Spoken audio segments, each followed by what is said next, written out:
South Sound Awareness is here in Harambe 20, which means let's go. Well, gentlemen, folks, my name is Cody. I will be your safari guide through the Harambe Wildlife Reserve here today. How's everyone doing? Oh, you guys can do better than that. I said, how you doing? There we go. Well, folks, if you look above, you'll see an animal spotting guide that'll help to identify some of the animals we might see out on the reserve today. Now, I cannot promise we will see all of them due to migration patterns, but we typically have some pretty good luck. Now, if you do see any animals that maybe I do not, feel free to shout them out at me. I'd be more than happy to talk about them. Now, I will frequently be making some stops for a lot of the animals, so have those cameras and cell phones ready if you are going to be taking pictures. Now, if you are taking photos with a camera, I recommend putting them on some kind of fast shutter speed, like a sports or an action mode. It'll help you get the best quality out of those photos. Now, while the truck is moving, or while I'm stopped for animal, I do ask that you stay seated at all times for me. Keep your hands, arms, feet, and legs inside the truck at all times. We'll be hitting some rough brush. Some of that brush do have thorns, and I don't want anyone getting hurt. So please don't leave it outside of the truck either. Looks like we have it all clear to head on into the reserve. So is everyone ready? All right, let's go.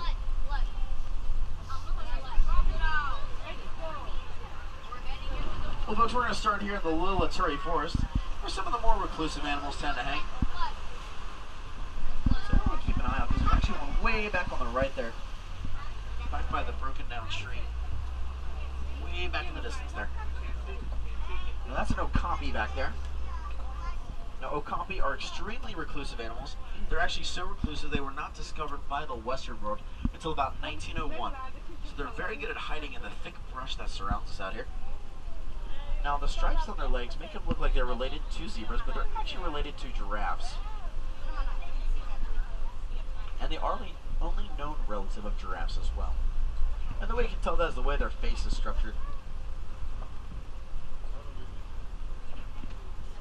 So we're going to head by the watering hole and see what animals we can find. There's actually a black rhino right there on the left. Look at that. Whoa.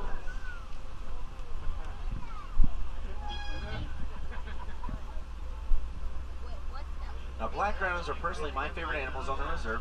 Unfortunately, though, I don't get to see them that often. That's because there's only about 5,000 left in the entire world. They've been poached almost to the point of complete extinction out in the wild for their horns on their head, which are made of nothing more than what our fingernails are made out of, keratin. So it makes it kind of pointless to poach. Unfortunately, that does not stop poachers. Now, if you look on the left, hiding in the brush there, you can actually see a bongo over there, hiding there in the brush. Now, bongos are also quite reclusive. They're actually so reclusive, they're nicknamed the ghost of the forest. It's because they're very rarely seen. There's actually some more up on the hillside. But we also have some greater kudu here, closer to the truck. Those are those tan-colored animals.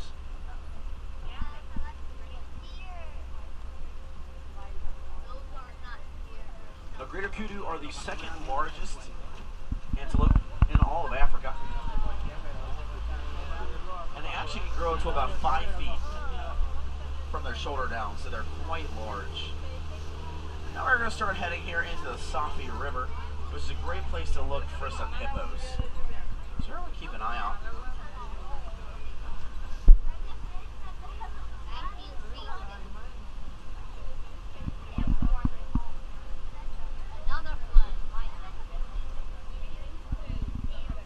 Now, sometimes it can be a little bit tricky to see the hippos because they actually use the cover of the river as a natural camouflage.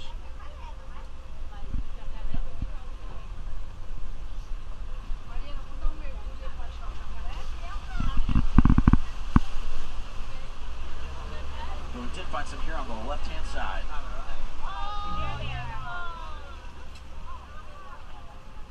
Now that is a grouping of hippos. That's called a bloat of hippos, B-L-O-A-T.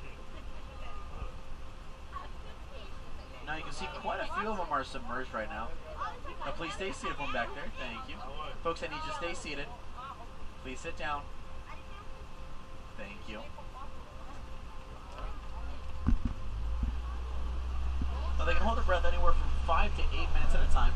Now they are swimmers, but they also like to walk at the bottom of rivers as well. Now the white birds out on the dock, those are pink-backed pelicans. Now pink-backed pelicans get their name from the color they turn during mating season, which is pink. they also have a really big wingspan of about 8 feet as well.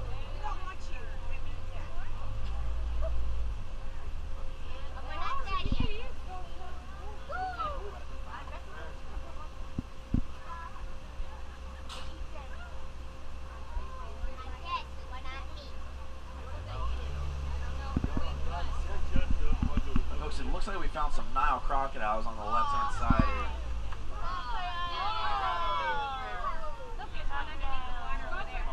Nile crocodiles can grow quite large, anywhere between 16 and 20 feet in length. And they also have a pretty long life expectancy out in the wild of about 45 years, which is quite long for any wild animal.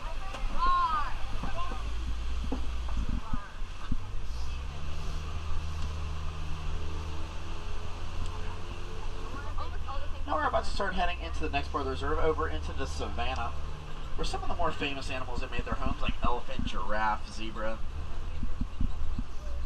So I'm going to keep an eye out.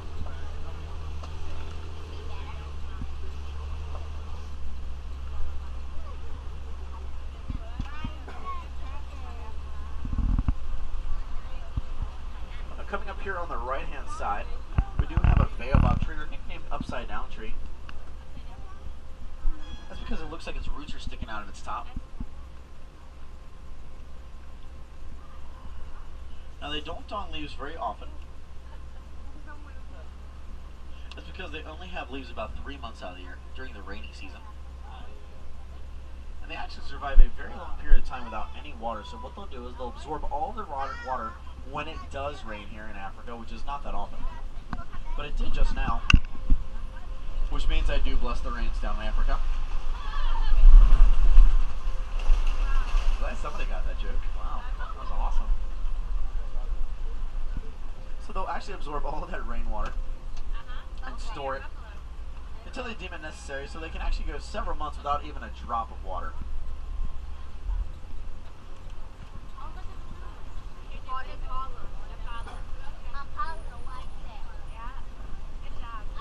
Now on the right hand side, there's smaller antelope over there.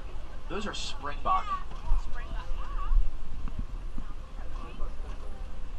Now springbok can jump quite high, anywhere between 6 and 8 feet straight up in the air repeatedly. And they actually do something really cool, kind of like how we leap, called pronking. P-R-O-N-K-I-N-G. So what they'll do is, while they're in full stride, they will take a bounding leap in front of them, and they'll start rapidly bouncing up and down, but continue to move forward. Now that's pronking, and they can pronk anywhere between 12 and 13 feet. So quite a long distance.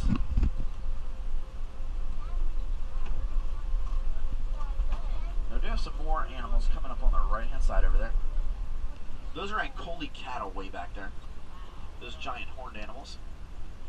Now, Ankole cattle get their name and their nickname Watusi cattle from the tribe that domesticated them, the Watusi tribe.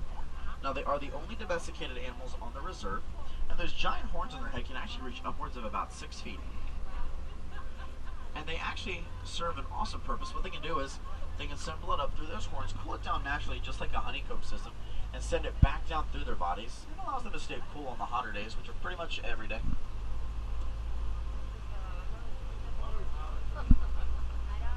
You'll get a really good glimpse of them here in a second.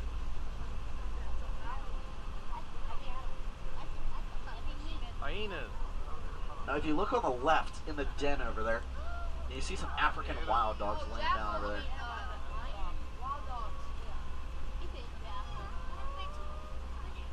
Now, African wild dogs are nicknamed spotted or painted dogs because of those spots you saw that are on their fur.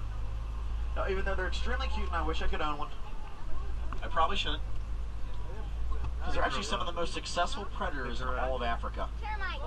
So what they'll do is they will chase down their prey to the point of exhaustion, which makes it quite easy for them to get their prey. And you can see how massive those horns on the Ankole cattle there now on the right-hand side.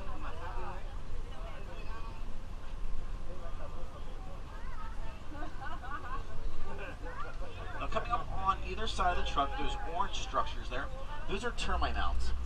Termite mounds are used by quite a few animals out here, so they're made of a mixture of mud, saliva, and dung.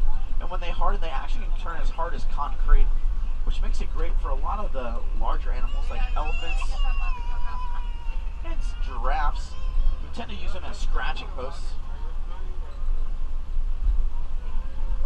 When they get worn down to a flatter surface, they're used by smaller animals like antelope to look out over the tall grass in search of any kind of predator.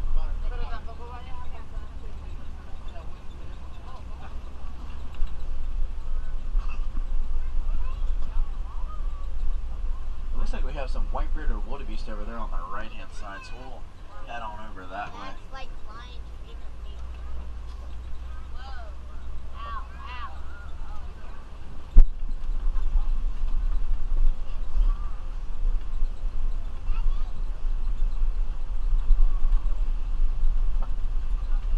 So on the right-hand side over there, those are white-bearded wildebeest. The white-bearded wildebeest will trek clear across Africa in something called the Great Migration every year, where they trek clear across in search of food, water, and shelter. And they also like to sit in giant groupings, but they do it a little bit differently. So they will sit down, but they'll all face in different directions. That's actually a safety mechanism that they use to be on the lookout for any kind of predator.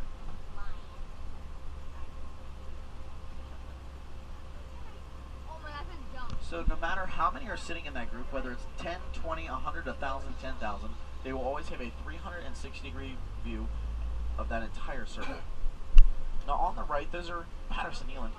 Now Patterson eland are the largest antelope in all of Africa.